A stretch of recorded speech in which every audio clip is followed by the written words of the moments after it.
Assalamualaikum warahmatullahi wabarakatuh.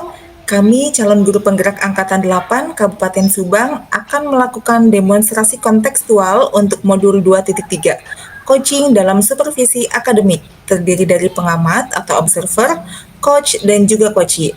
Di sini yang bertindak sebagai supervisor adalah saya sendiri, Nita Wahyuning Tias, kemudian coach Ibu Putri, dan coachee Pak Ujang. Tahap 1. Supervisor melakukan percakapan pra-supervisi kepada coach. Assalamualaikum Bu Putri, gimana kabarnya? Waalaikumsalam Bu Nita, alhamdulillah kabar saya baik-baik saja. Alhamdulillah. Nah, Bu, sebelum kita melakukan coaching, sebagai awal saya akan melakukan atau menanyakan beberapa pertanyaan kepada Ibu. Pertama-tama, saya akan mendiskusikan tentang rubrik penilaian kita hari ini. Baik Bu, pada coaching kita hari ini khusus akan saya amati dan nilai sesuai dengan rubrik penilaian. Apakah sudah sesuai dengan alur tirta atau belum?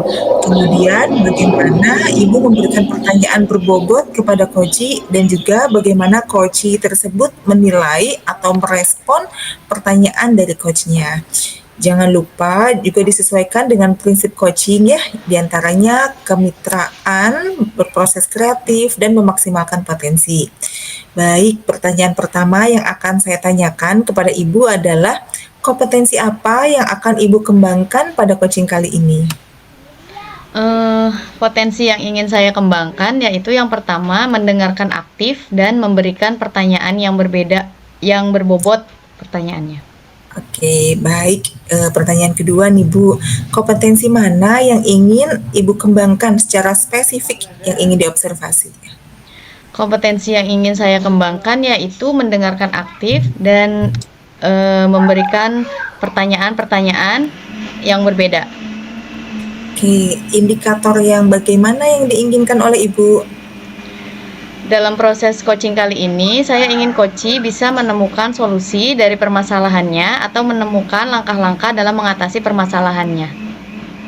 Baik Bu, demikian dulu ya Bu pra-observasinya kali ini. Silahkan Ibu Putri melakukan coachingnya terhadap coachee. Terima kasih Bu untuk kesempatannya. Assalamualaikum. Waalaikumsalam, sama-sama Bu Nita. Ya, sekarang lanjut ke tahap 2, yaitu coach melakukan percakapan coaching kepada coachee. Silakan Bu Putri dan Pak Ujang. Assalamualaikum Pak Ujang. Waalaikumsalam Bu. Pak Ujang, apakah ada yang mau disampaikan atau yang diceritakan pada saya Pak? Betul Bu, ada sesuatu yang ingin saya sampaikan Bu. Ya, silakan Pak.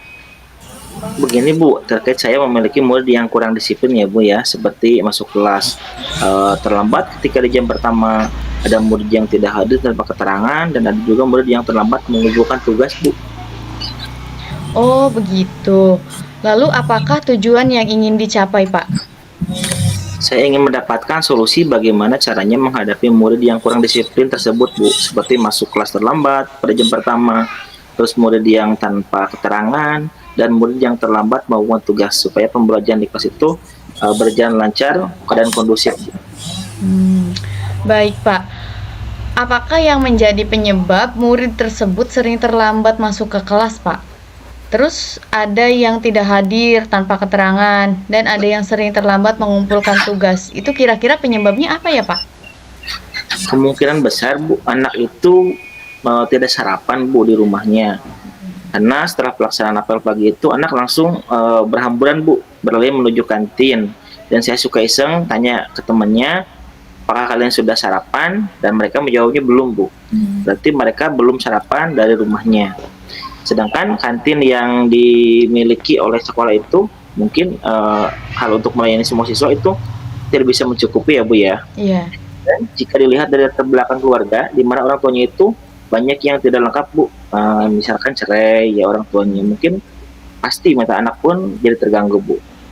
Dan kemungkinan besar anak yang sering terlambat melakukan tugas itu karena handphonenya yang dipunya itu digunakan untuk main game Bu, game online gitu. Sekarang kan lagi rame-ramenya tuh game online Bu, sehingga tugas yang seharusnya dikerjakan jadi tidak selesai Bu, waktunya tersita oleh game online tersebut Bu. Gitu ya Pak. Kira-kira apa yang bisa Pak Ujang lakukan?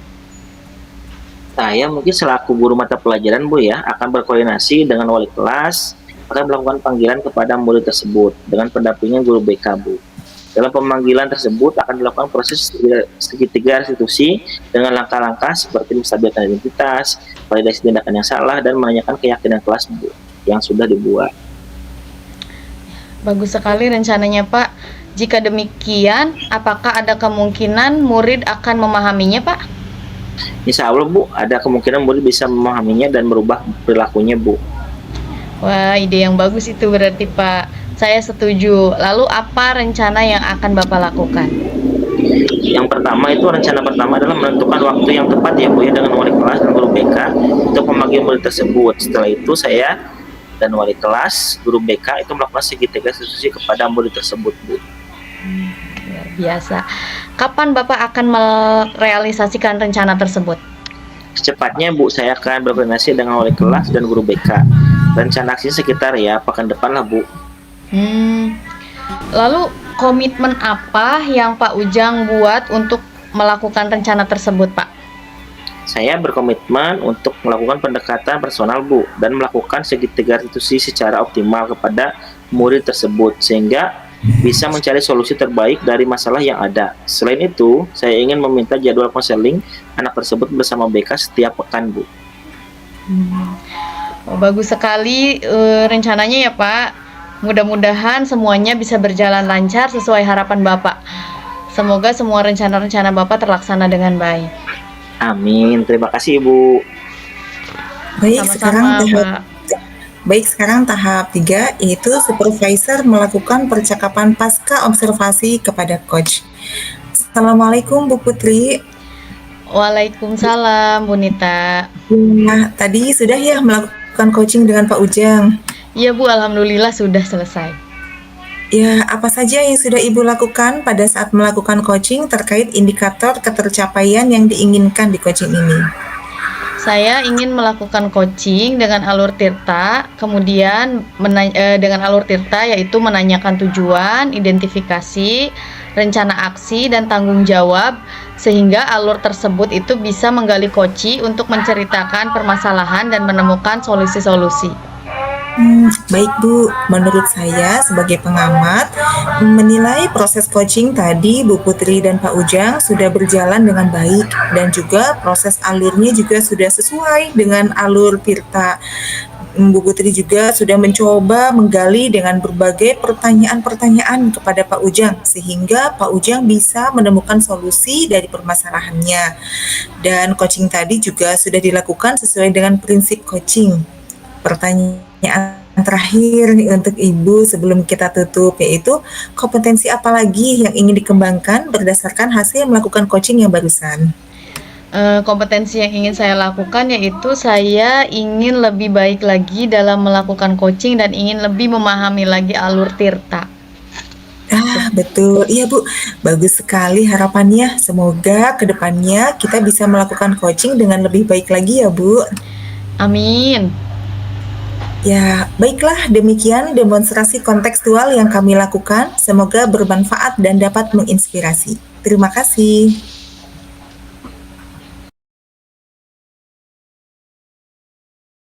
Assalamualaikum warahmatullahi wabarakatuh. Kami, calon guru penggerak Angkatan 8 Kabupaten Subang, akan melakukan demonstrasi kontekstual modul 2.3 coaching dalam supervisi akademik. Terdiri dari pengamat atau observer, coach, juga coachee.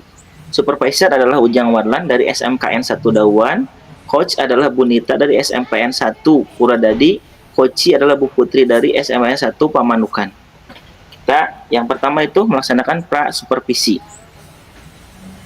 Assalamualaikum Bu Nita. Waalaikumsalam Pak Ujang. Bagaimana kabarnya Bu? Alhamdulillah, saya sehat Pak. Bagaimana kabar Pak Ujang? Alhamdulillah saya juga sehat Bu, saya juga baik. Baik Bu Nita, sebelum Bu Nita melakukan coaching, saya akan memberikan beberapa pertanyaan dulu untuk Bu Nita ya Bu ya. Yang pertama, saya akan mendiskusikan rubrik penilaian kita hari ini pada kegiatan coaching kita kali ini. Obrolan antara coach dan coachee akan saya nilai sesuai dengan rubrik penilaian. apakah percakapannya sudah sesuai dengan alur cerita atau belum. Kemudian, bagaimana ibu memberikan pertanyaan berbobot pada Kuci, dan bagaimana cara Kuci ya dalam merespon pertanyaan-pertanyaan yang diberikan oleh coach. Lalu, ibu jangan lupa dengan prinsip-prinsip coaching, diantaranya kemitraan, proses kreatif, dan memaksimalkan potensi. Pertanyaan pertama yang akan saya berikan pada ibu yaitu, potensi apa yang akan ibu kembangkan dari proses coaching kali ini, Bu? Present, kehadiran penuh, mendengarkan aktif, dan memberikan pertanyaan yang berbobot. Baik, Bu. Potensi mana yang akan ibu kembangkan secara spesifik yang ingin diobservasi, Bu? Mendengarkan aktif dan memberikan pertanyaan yang berbobot. Oke, indikator bagaimana yang ingin diinginkan oleh ibu dalam proses coaching kali ini, Bu? Saya ingin coach saya ini bisa menemukan solusi dari permasalahannya atau bisa menemukan langkah-langkah dalam mengatasi permasalahannya. Oke, ya udah berarti demikian dulu ya Bu ya pertanyaan praobservasi kali ini. Silakan Ibu melakukan coaching terhadap coachnya ya Bu ya. Terima kasih Pak atas kesempatannya. Ya Bu.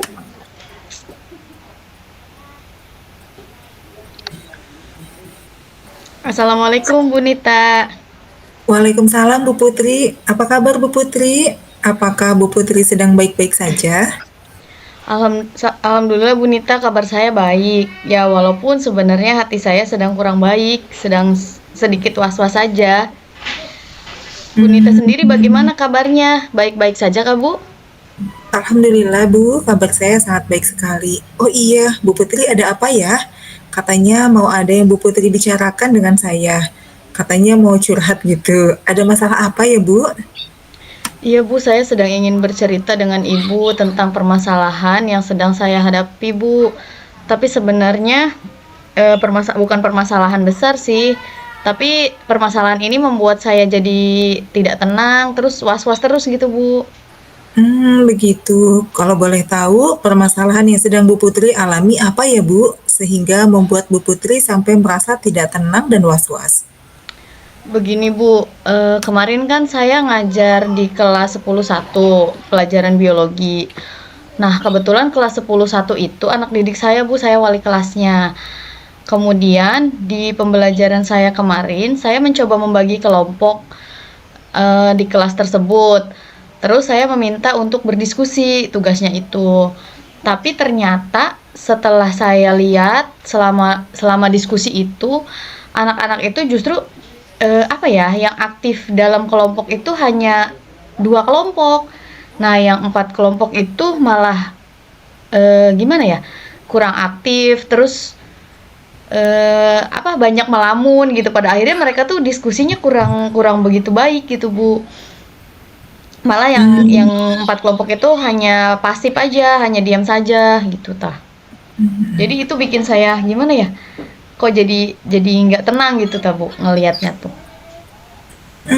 Nah iya Bu, baru aja saya juga mau menyampaikan hal itu kepada Ibu. Karena pada saat pembelajaran saya pun sama Bu di kelas 9I itu. Iya Bu, guru-guru mapel yang lain juga mengeluhkan hal yang sama pada saya. Makanya saya merasa jadi tidak tenang dan was-was itu Bu, karena bukan hanya pada pelajaran saya, ternyata di kelas 10.1 itu hampir ke semua guru seperti itu saat diskusi. Kira-kira kenapa ya Bu dengan anak kelas tersebut? Apa Ibu sudah mencari informasi pada anak-anaknya? Kemarin itu sebenarnya saya juga sempat bertanya pada satu orang anak kelas 10.1. Kemudian anak tersebut menjelaskan bahwa di kelas itu katanya kalau pembagian kelompok itu mereka merasa kurang adil. Jadi katanya tuh si anak yang pinter semua. Nah, yang kurang aktif, yang kurang pinter itu kelompoknya bareng. Nah, mungkin dari situ kali ya, dari pembagian kelompok yang kurang adil tersebut, jadi anak yang kurang aktif itu merasa tersingkirkan mungkin ya Bu. Yang akhirnya kelompok anak yang kurang aktif itu malah menjadi malas untuk melakukan diskusi kegiatan kelompok. Sepertinya sih karena masalah itu Bu. Jadi seperti itu. Pantas saja kelompok yang aktif di 10-1 itu hanya 1 sampai 2 kelompok saja, Bu.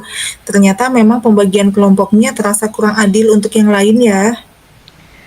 Iya Bu, ternyata mungkin seperti itu alasannya.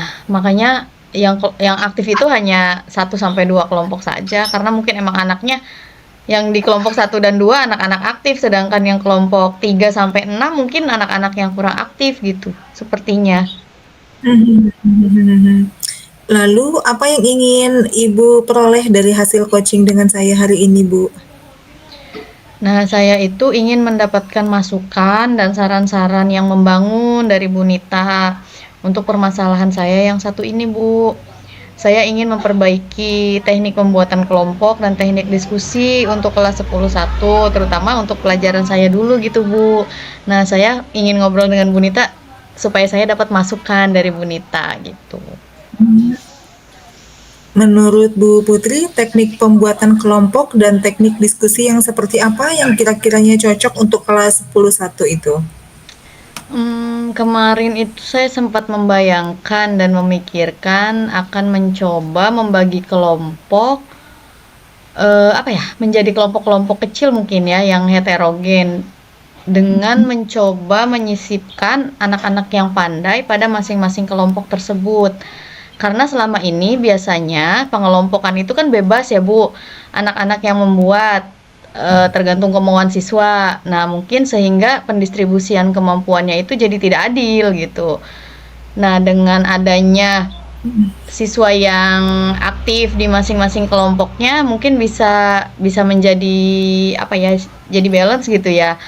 Nah, kemudian saya juga membayangkan akan menggunakan metode yang tutor teman sebaya dalam proses diskusinya. Bagaimana ya Bu menurut Bu Nita? Apakah bisa efektif di kelas 10-1 itu? Wah, betul sekali Bu. Sepertinya pembagian kelompok kecil yang heterogen dengan metode tutor teman sebaya tersebut akan lebih efektif dilakukan di kelas 10-1 ya.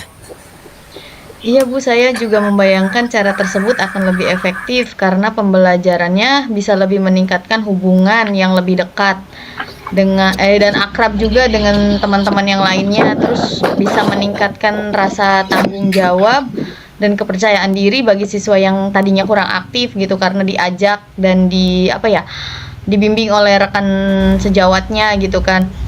Kemudian untuk mempererat hubungan sesama siswa sehingga bisa mempertebal perasaan sosial, dan yang paling penting kelompok siswa yang biasanya merasa tertindas karena orang-orang yang kurang aktif tidak akan merasa seperti itu lagi gitu Bu. Karena mereka bisa memiliki kekuatan di dalamnya karena memiliki peran apa ya, teman yang aktif tadi ya Bu, dan bisa membimbing teman yang kurang aktif. Terus mereka juga mungkin bisa jadi lebih paham akan materinya karena sudah dijelaskan oleh teman sebayanya, juga bisa meningkatkan rasa percaya diri bagi mereka yang tadinya kurang aktif berbicara gitu Bu. Mungkin bisa membuat mereka jadi lebih semangat lagi gitu ya. Masya Allah, luar biasa sekali Bu Putri rencananya. Lalu bagaimana dengan model pembelajarannya Bu, agar bisa mendukung aktivitas diskusi kelompok? Kira-kira model pembelajaran yang seperti apa? Kemungkinan saya akan mencoba model pembelajaran yang cooperative learning sepertinya Bu. Di mana model cooperative learning itu kan di dalamnya tuh ada pembagian tugas dan tanggung jawab individu terhadap kemajuan kelompok. Jadi masing-masing orang kan punya tanggung jawab untuk menyelesaikan tugasnya gitu ya Bu ya. Nah, saya berharap model cooperative learning ini juga bisa mengakomodasi kebutuhan belajar siswa. Saya bisa supaya diferensiasi prosesnya bisa lebih berjalan lancar juga gitu Bu. Luar biasa sekali Bu Putri, ide-idenya hebat, mantap. Lantas, apa ukuran keberhasilan rencana Bu Putri? Ukuran keberhasilan menurut saya jika semua siswa itu memiliki peran saat mereka berdiskusi dan kegiatan diskusi tersebut bisa berdampak terhadap penguasaan materi bagi mereka. Jadi jika nilai siswa tersebut bagus, maka saya dapat menyimpulkan adanya pengaruh kegiatan diskusi dalam kegiatan adanya diskusi kelompok yang benar-benar dalam kegiatan diskusinya itu, Bu, gitu. Semoga semua rencana dan ide-ide luar biasa yang Bu Putri buat bisa terlaksana dan bisa efektif untuk anak kelas 10-1 ya Bu. Kira-kira kapan Bu Putri bisa melaksanakan pembelajaran dengan rencana tersebut Bu? Insya Allah saya akan mencoba melaksanakan pembelajaran dengan metode tersebut di pertemuan berikutnya pada kelas 10-1. Kebetulan pertemuan berikutnya itu sudah masuk ke materi baru gitu Bu, jadi saya bisa coba diaplikasikan di kelas 10-1 dengan materi baru ya Bu ya. Semoga bisa berhasil ya Bu Putri, agar bisa diaplikasikan di mata pelajaran guru yang lain juga, agar ada kemajuan di kelas 10-1.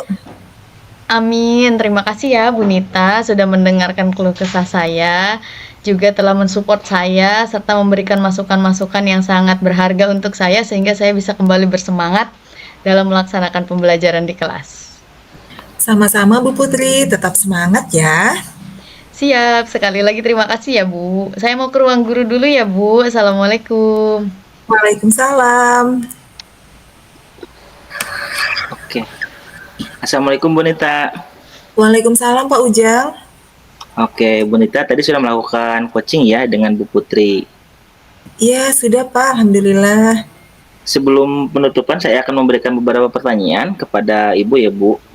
Yang pertama, apa saja yang sudah Ibu lakukan pada saat melaksanakan coaching terkait indikator ketercapaian yang ingin diinginkan Bu?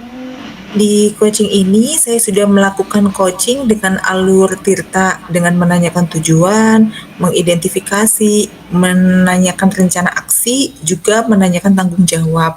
Sehingga alur tersebut akan menggali coaching untuk menceritakan permasalahan dan menemukan solusi.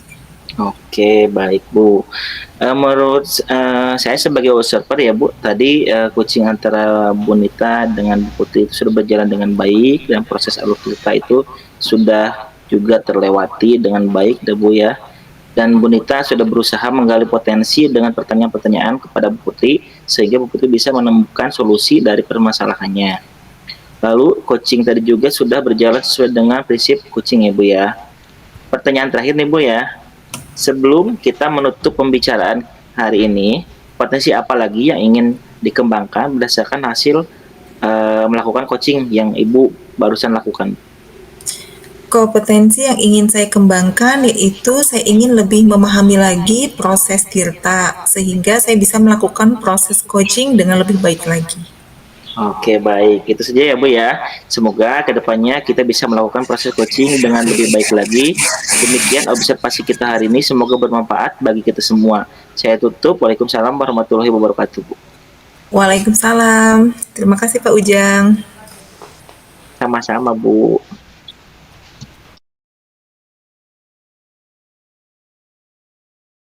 Assalamualaikum warahmatullahi wabarakatuh. Kami calon guru penggerak Angkatan 8 Kabupaten Subang akan melakukan demonstrasi kontekstual modul 2.3 coaching dalam supervisi akademik terdiri dari pengamat, observer, coach, dan juga coachee, di mana saya Putri sebagai supervisor, kemudian coach yaitu Pak Ujang dari SMKN 1 Dawan, dan coachee yaitu Bu Nita dari SMPN 1 Purwadadi. Yang pertama, kami akan melakukan percakapan pra-supervisi kepada coach. Assalamualaikum Pak Ujang, gimana kabarnya? Alhamdulillah baik Bu. Nah, Pak, sebelum kita melakukan coaching, sebagai awal saya akan melakukan beberapa pertanyaan pada Bapak. Pertama, saya akan mendiskusikan tentang rubrik penilaian kita hari ini ya. Baik Pak, pada coaching kita hari ini, khususnya akan saya amati dan nilai sesuai dengan rubrik penilaian. Apakah sudah sesuai dengan alur Tirta atau belum? Kemudian, bagaimana cara Bapak memberikan pertanyaan-pertanyaan berbobot kepada coachee, dan juga bagaimana coachee tersebut merespon atau menanggapi pertanyaan-pertanyaan dari coachnya. Nah, jangan lupa ya, disesuaikan juga dengan prinsip coaching. Di antaranya ada kemitraan, proses kreatif, dan memaksimalkan potensi. Nah, pertanyaan pertama yang akan saya tanyakan kepada Bapak adalah, kompetensi apa yang akan Bapak kembangkan pada coaching kali ini? Potensi yang ingin saya kembangkan yaitu pertama, mendengarkan aktif dan memberikan pertanyaan yang berbeda, Bu, yang berbobot. Kemudian yang kedua, kompetensi mana yang ingin Bapak kembangkan secara spesifik yang ingin diobservasi? Oke, kompetensi yang spesifik yang saya ingin kembangkan yaitu mendengarkan aktif dan memberikan pertanyaan yang berbeda, Bu. Kemudian indikator yang bagaimana yang diinginkan oleh Bapak? Dalam proses coaching kali ini, saya ingin coachee itu bisa menemukan solusi dari permasalahannya atau menemukan langkah-langkah dalam mengatasi permasalahannya, Bu.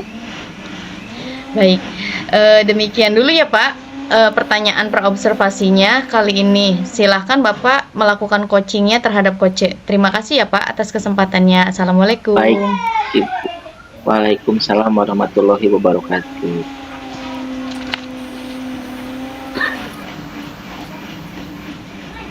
Apakah ada yang... Assalamualaikum Bu Nita. Waalaikumsalam Pak Ujang. Apakah ada yang mau disampaikan atau diceritakan, Bu? Betul Pak, ada sesuatu yang ingin saya sampaikan. Ya silakan Bu, saya kebetulan ada waktu untuk ngobrol-ngobrol nih. Begini Pak, terkait saya memiliki murid yang seringkali mudah emosi dan suka membuli teman-temannya, sehingga seringkali mengganggu dan memecah konsentrasi belajar teman-teman di kelas. Oh begitu, apakah tujuan yang ingin dicapai oleh Ibu? Saya ingin mendapatkan solusi bagaimana caranya menghadapi murid yang emosional dan suka membuli tersebut agar pembelajaran di kelas bisa berjalan lancar dan efektif. Baik Bu, apakah yang menjadi penyebab murid tersebut sering emosional dan membuli temannya, Bu? Jika dilihat dari latar belakang keluarga di mana orang tuanya yang kurang dapat mengontrol emosi, hal ini terlihat pada saat bapaknya tuh nelpon saya dengan nada yang tinggi dan marah-marah gitu ya. Sehingga saya menilai bahwa wah murid tersebut pasti bisa seperti itu juga karena mencontoh dari sikap orang tuanya. Selain itu Bu, apa penyebab yang membuatnya mungkin memukul dan membuli temannya itu?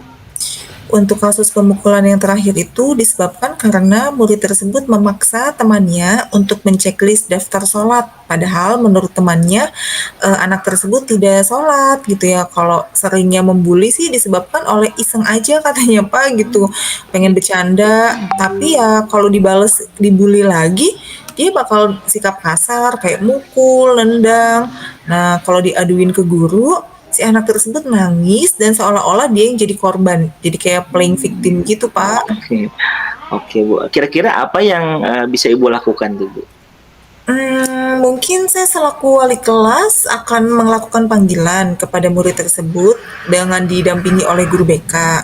Dalam panggilan tersebut akan melakukan proses segitiga restitusi dengan langkah-langkah menstabilkan identitas, validasi tindakan yang salah, dan menanyakan keyakinan kelas. Oke, jika demikian Bu, apakah ada kemungkinan murid akan memahaminya? Insya Allah Pak, saya optimis ada kemungkinan murid tersebut bisa paham dan berubah perilakunya. Wah, ide bagus tuh Bu, saya setuju. Lalu apa rencana yang akan Ibu lakukan? Rencana yang pertama, saya menentukan waktu dulu Pak sama guru BK untuk manggil murid tersebut tepatnya kapan gitu ya. Setelah itu, saya dan guru BK melakukan segitiga restitusi kepada murid tersebut. Kapan Ibu akan merealisasikan rencana tersebut, Bu? Secepatnya Pak, saya akan koordinasi dulu dengan guru BK. Ya, mungkin rencana aksinya sekitar pekan depan Pak. Oke, komitmen apa yang Bu Nita buat untuk melaksanakan rencana tersebut, Bu? saya berkomitmen untuk melakukan pendekatan personal dan melakukan segitiga restitusi secara optimal kepada murid tersebut, sehingga bisa mencari solusi terbaik dari masalah yang ada. Selain itu, saya juga ingin meminta jadwal konseling anak tersebut bersama BK mungkin setiap pekan. Wah, bagus sekali nih rencana Ibu. Mudah-mudahan semua berjalan lancar dan sesuai dengan harapan Ibu ya. Amin, amin. Terima kasih, Pak.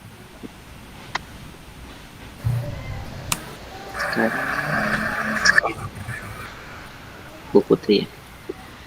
Assalamualaikum Pak Ujang. Tadi sudah melakukan coaching ya dengan Bu Nita. Waalaikumsalam. Iya Bu, sudah Bu. Apa saja yang sudah Bapak lakukan pada saat melakukan coaching terkait indikator ketercapaian yang diinginkan coaching kali ini? Saya sudah melakukan coaching dengan alur Tirta, Bu, menanyakan tujuan, identifikasi, rencana aksi, dan tanggung jawab. Sehingga alur tersebut itu bisa menggali kunci untuk menceritakan permasalahan dan menemukan solusi-solusinya, Bu. Baik, menurut saya sebagai pengamat yang menilai proses coaching tadi, Pak Ujang dengan Bu Nita sudah berjalan dengan baik. Dan juga proses alurnya juga sudah sesuai dengan alur Tirta. Dan juga Bu Nita sudah Pak Ujang sudah mencoba menggali dengan memberi pertanyaan-pertanyaan kepada Bu Nita, sehingga Bu Nita bisa menemukan solusi dari permasalahannya.